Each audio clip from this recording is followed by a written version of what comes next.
2019 September 22న నిర్వహించిన how D Modi నుంచి ఇప్పుడు హౌ డేర్ యూ మోదీ అనే పరిస్థితి వచ్చింది. ఈ డొనాల్డ్ ట్రంప్ ఎట్లాంటి అంటే ప్రతిరోజు ప్రపంచ మీడియా అట్రాక్షన్ కోరుకునే వ్యక్తి. అసలు ఏం జరిగిందంటే ఆగస్టు 2025లో అమెరికా అధ్యక్షుడు డొనాల్డ్ ట్రంప్ ఒక కీలక నిర్ణయం తీసుకున్నాడు. భారతదేశం నుంచి అమెరికాకు ఎగుమతి అయ్యే వస్తువులపైన 25% ఉన్న టారిఫ్ తో పాటు మరో 25% పెంచి మొత్తంగా 50% టారిఫ్ విధించిండు. ఎందుకంటే మన భారతదేశం రష్యా నుంచి ఆయిల్ కొనుగోలు చేసి రష్యా ఆర్థిక వ్యవస్థకు సహాయపడుతున్నదని ట్రంప్ ప్రభుత్వం భావిస్తున్నది.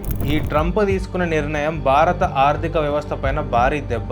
ఎందుకంటే భారతదేశం నుంచి అమెరికాకు వెళ్లే $40 బిలియన్ విలువ చేసే వస్తువులపైన నేరుగా ప్రభావం చూపుతుంది. అయితే ప్రముఖ గ్లోబల్ ఫైనాన్షియల్ సంస్థ గోల్డ్ మ్యాన్ సాక్స్ ప్రకారం ఈ 50% టారిఫ్ వల్ల మన భారతదేశ జీడిపి వృద్ధి రేటు 0.6% పాయింట్లు తగ్గే అవకాశం ఉన్నది. అయితే మన భారత ప్రభుత్వం నుండి మినిస్ట్రీ ఆఫ్ ఎక్స్టర్నల్ అఫైర్స్ ఈ ట్రంప్ నిర్ణయాన్ని అన్యాయమైనదని చెప్పింది. నరేంద్ర మోడీ అమెరికాకు పోయి అబ్కీ బార్ ట్రంప్ సర్కార్ అని చెప్పిండు.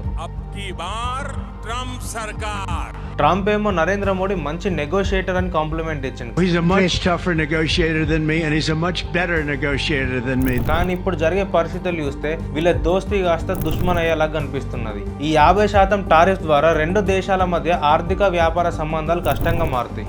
బ్లూంబర్గ్ సంస్థ తెలిపిన సమాచారం ప్రకారం అమెరికా ప్రభుత్వం భారతదేశానికి 21 రోజుల సమయం ఇస్తుంది. ఈ 21 రోజుల సమయంలో భారతదేశం అమెరికా ప్రభుత్వంతో చర్చలు జరిపి నెగోషియేషన్ చేసే అవకాశం కూడా ఉందని భావిస్తున్నారు. అయితే భారత ప్రభుత్వం తీవ్రంగా స్పందించకపోయినా ఎమోషనల్ కాకుండా పరిస్థితిని అర్థం చేసుకొని తెలివిగా వ్యవహరించే ధోరణిలో ఉన్నది. అంటే నష్టాన్ని తగ్గించే మార్గాలపైన దృష్టి పెడుతుంది.